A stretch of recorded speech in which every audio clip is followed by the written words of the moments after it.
If you are aspiring to satisfy your customers, then you are aspiring to mediocrity. Because studies have shown that satisfied customers defect all the time. If you want to derive competitive advantage and financial advantage from the experience you deliver, you must not satisfy your customers, you must impress them. Because many forms of competitive differentiation are fleeting. But a great customer experience and the internal ecosystem that supports it can be very difficult for competitors to replicate, yet accords tremendous strategic and economic value to an organization. These companies sure know how to do it well. These are all firms that are renowned for the quality of the customer experience they provide and the ensuing loyalty that it engenders. And you just got to ask yourself, how the heck do they do it day in and day out? And my answer to you is very simple.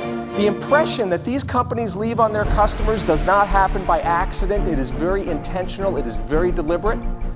I would argue it is the consequence of them all dipping into some time-tested principles for shaping interactions with customers. And today I'm actually going to pull the curtain back on some of those principles for you.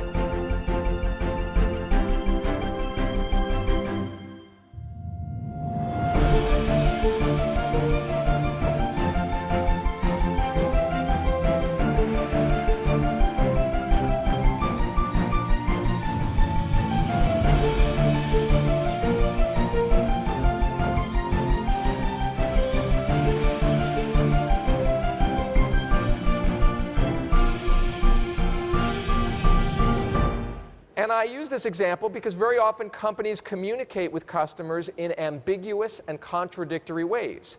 Yes, it's a voicemail tree, but it's not any voicemail tree, it's your voicemail tree. I received this in the mail. I think they're pushing it to your desktop. It has very tiny print and long instructions on how to set up the voicemail.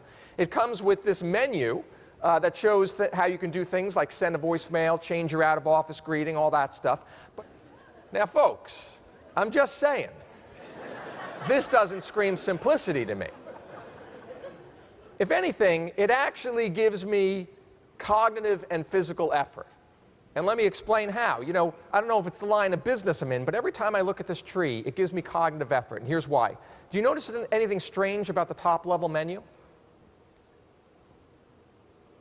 There's no 3. There's also no 8. What do you guys have against the numbers 3 and 8? What did they ever do to you? For the longest time, I was afraid to hit 3 and 8. But then one day I thought, wait, maybe you hit 3 and you get VIP service. It was only after I decided to include this example in this program that I gained the courage to hit 3 and 8. And you know what happens when you do? Absolutely nothing. I mean, strangest thing. So this is the placard outside the second floor elevator bay of a hotel I stayed at in New Jersey. I was with a client all day. It was a long day. I checked in after dinner. I go to the front desk. I check in. I go upstairs to the second floor. I get out, and I look at this sign to find my room. Now, here's the catch. The front desk assigned me room 225.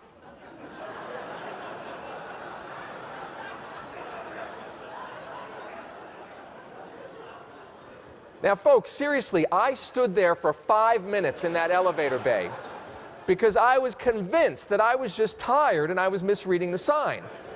And I was just too sheepish to go back down to the front desk and tell them that they gave me a room that doesn't exist. Second, remember to serve your staff and your colleagues as you'd want them to serve your customers. Every day, in every interaction in the workplace, you have a chance to show people what right looks like. Think of the signal it sends when you go out and spend a half day with these folks. The signal it sends to them is that of all the things you could have chosen to do that day, all the ways you could have spent your time, you decided the most valuable use of your time was spending 3 or 4 hours with someone on the front line to understand their lot in life, the obstacles they face, and to help them to do the job better. So let's face it, Amazon is a company that has engineered an entire business around making it effortless to find what you need to buy and to buy it. Perhaps best epitomized by their patented one-click purchase button, which, let's face it, is a dangerous tool in the wrong hands. As I can attest, looking at the charges my family racks up on Amazon, dangerous tool. I only realized how effortless it was to buy something from Amazon when my wife and I discovered that our son, who was 3 years old at the time, had made an Amazon purchase. I kid you not, I come home from work one day, there's an Amazon package at the front door, I bring it in, I open it up, and it is PC software for drafting new home blueprints. And I go to my wife, and I say to her, are you not telling me something? Are we building a new house? And she says, no, I didn't order that. And so she thinks back, and earlier in the week, sure enough, she was logged into Amazon. She was looking for something. The phone rang. She went into the other room to get it. And she surmised our 3-year-old crawled up on her desk, was pointing and clicking, and bought this PC software. It was that effortless. But here's the kicker. It was also effortless for me to return it. Because experiences that are laced with emotion are far more memorable than those that are not. And you know this if you think back to your own experiences, your own memories. You find that people who were alive for 9/11 or JFK's assassination, they tend to remember exactly where they were and what they were doing when they heard that news. Why? Because it was a very emotional event for most people, and that emotion sears the memory into their head. So emotion sort of serves as a memory cue, but it also works for intensely positive memories. So you find people usually have vivid memories of, the day they got married, the day their first child was born, the day they won the big sports championship. And the reason this is relevant to today's discussion is because if you're trying to derive competitive advantage from your customer experience, what that's really about is making sure people remember their interaction with you over all other providers. So you would be remiss if you didn't leverage the power of emotion as a memory cue to cement the memory of that interaction in people's heads. With every customer interaction, your business wins or loses share. With every interaction, you win or lose share. And I'm talking about mind share, followed by wallet share, followed by market share.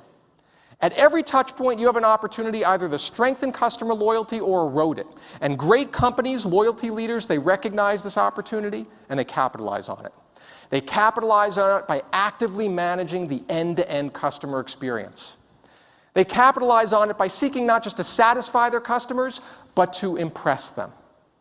And they impress them not just by focusing on the mechanics, the logistics of the experience, grinding out the goo, manufacturing the widgets. Those are all critically important, mind you, but they place equal emphasis on figuring out how to cement the connection between company and customer from a cognitive perspective and from an emotional perspective. But here is my counsel to you. My counsel to you is that any day of the week, you and your colleagues can embrace the same approach, focusing not just on the mechanics of the experience you're delivering, but also thinking in terms of, how do I make my customer feel special? It makes all the difference.